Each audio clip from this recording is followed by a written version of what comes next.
Hello everyone, welcome back to our channel study sip. आज हम पढ़ेंगे क्लासिफिकेशन ऑफ सेल। आइए पढ़ते हैं।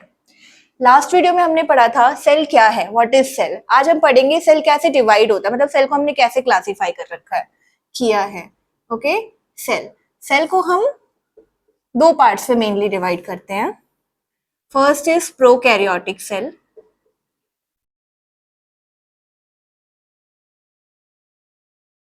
Second is eukaryotic cell.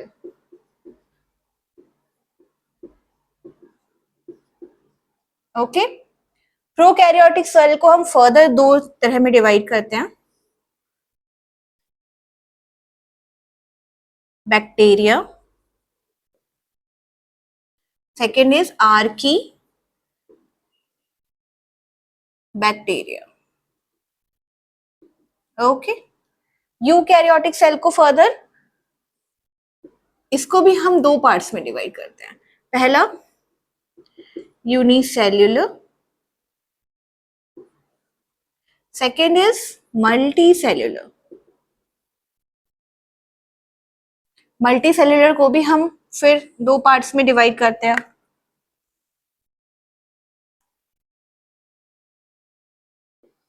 Plants, the second one is animals. हो गया।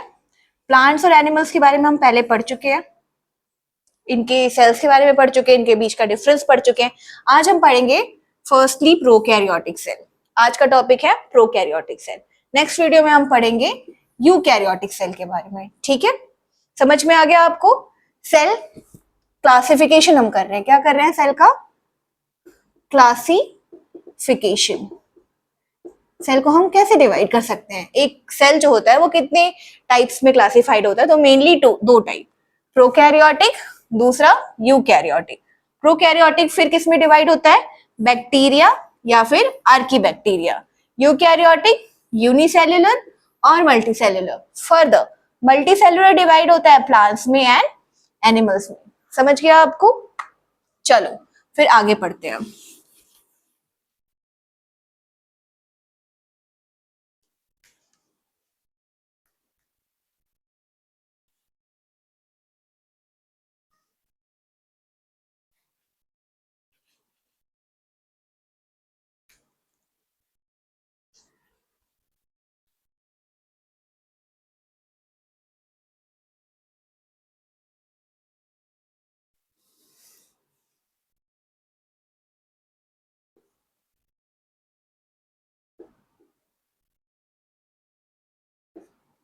Prokaryotic cell.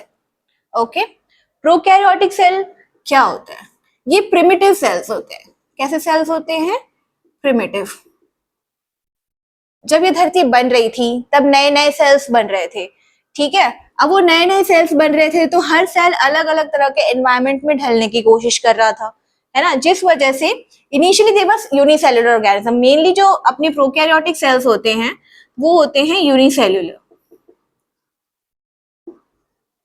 क्योंकि ये सेल डेवलपमेंट का इनिशियल स्टेज था, ऑर्गेनिजम्स के बनने के इनिशियल स्टेज में अवेलेबल प्रेजेंट थे, है ना। उस टाइम ज्यादातर जो ऑर्गेनिज्म पाए जाते थे वो बैक्टीरिया, मेनली बैक्टीरिया।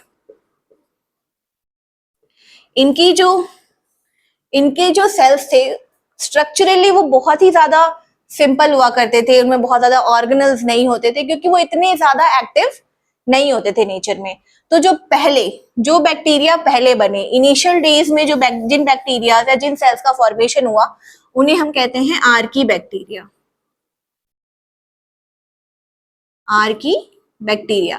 आर्की का मतलब क्या होता है? प्रिमिटिव, पुराना, इसलिए पुराने बैक्टीरिया से फिर ये फर्दर इवॉल्व हुए, इवोल्यूशन की वजह से फिर नए बैक्टीरियाज आए, है ना। यहां तक आपको समझ में आ गया? अब हम पढ़ेंगे प्रोकैरियोटिक सेल का स्ट्रक्चर। कौन कौन से सेल ऑर्गेनल्स हैं जो प्रोकैरियोटिक सेल्स में पाए जाते हैं, कोई सेल ऑर्गेनल पाया भी जाता है या नहीं पाया जाता है, इन प्रोकैरियोटिक सेल्स में किस तरह के जेनेटिक मटेरियल पाया जाता है ना। ये सारी चीजें हम आगे जानेंगे। चलिए, ये हो गया एक हमारा सेल, राइट। अब क्योंकि इनिशियल डेज था, जो ऑक्सीजन की मात्रा थी कम हुआ करती थी, बहुत ही ज्यादा सल्फ्यूरस या अदर सल्फर या अदर गैसेस अवेलेबल थे, प्रेजेंट थे एनवायरमेंट में। उस टाइम किसी भी ऑर्गेनिज्म का सर्वाइव करना was a very difficult task. तो जब हम बात करते हैं प्रोकैरियोटिक सेल की, तो हमने पिछले क्लास में पढ़ा था कि प्लांट्स मूव नहीं कर सकते, खुद को प्रोटेक्ट नहीं कर सकते, इसीलिए उनके आउटर मोस्ट लेयर क्या होती है, सेल वॉल होती है, थिक लेयर होती है, हार्ड लेयर होती है, जो उनको हार्श एनवायरमेंटल कंडीशन से क्या करती है, प्रोटेक्ट करती है, राइट। तो उसी तरह से क्योंकि इनिशियली जब अर्थ बन रही थी उस टाइम बहुत ही ज्यादा हार्श कंडीशन हुआ करता था, इस वजह से ये जो प्रोकैरियोटिक सेल्स है इनकी भी आउटर मोस्ट लेयर को हम सेल वॉल कहते थे। इनके पास भी एक आउटर मोस्ट लेयर थी जिसको हम कहते थे सेल वॉल, है ना। तो हम बाहर से अंदर की तरफ मूव करेंगे, तो पहले जो इनकी outermost layer was cell wall, क्या थी, सेल वॉल, ठीक है। ओके, नेक्स्ट लेयर क्या थी इनकी, सेल मेम्ब्रेन।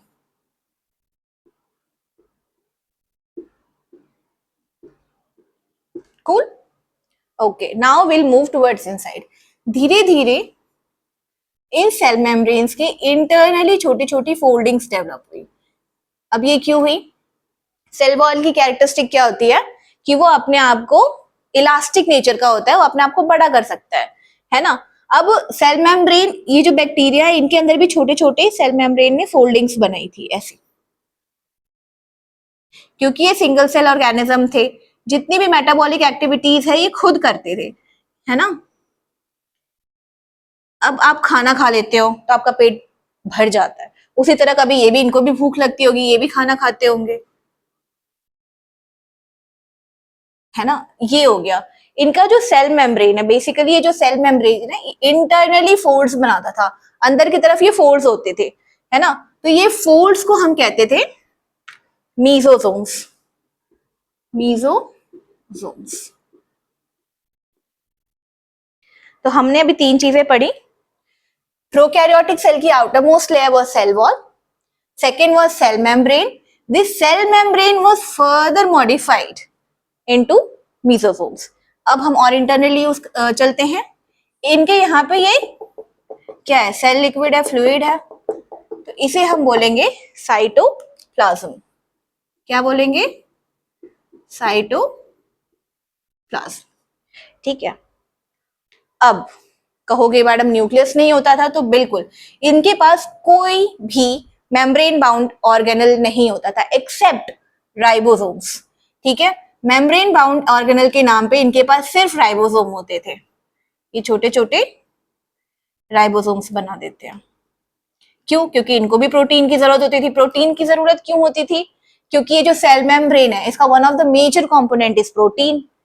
तो राइबोसोम्स क्या होता था, प्रोटीन सिंथेसिस के काम में आते थे, इसीलिए इनमें राइबोसोम्स होते थे। तो हमारा फोर्थ ऑर्गेनल क्या हुआ, राइबोसोम।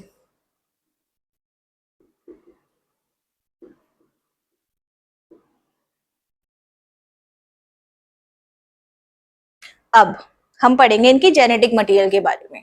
इनमें ऐसे छोटे छोटे सर्कुलर जेनेटिक मटेरियल होते थे जो फैले हुए थे, ऐसे फैले हुए। लास्ट वीडियो में हमने क्या पढ़ा था कि जो जेनेटिक मटेरियल होता है वो एक मेम्ब्रेन बाउंडेड न्यूक्लियस के अंदर होता है, पर इनके पास ऐसे कोई मेम्ब्रेन बाउंडेड न्यूक्लियस नहीं होती थी, ठीक है। तो इस पूरे एरिया को, क्योंकि ये डेंसली है, यहाँ पे इकट्ठा हो रखा है सारा जेनेटिक मटेरियल, तो हम यहाँ पे लिख लेते हैं कि ये क्या है, ये इनका जेनेटिक मटेरियल है। अब क्योंकि इकट्ठा हो रखा है बट मेम्ब्रेन बाउंड नहीं है, तो हम इस एक्यूमुलेटेड एरिया को कहते थे न्यूक्लियोइड। क्या कहते थे, न्यूक्लियोइड।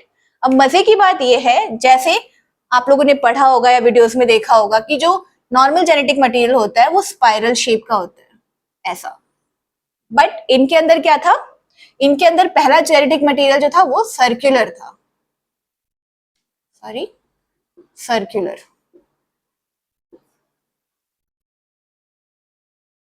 सर्कुलर होता था।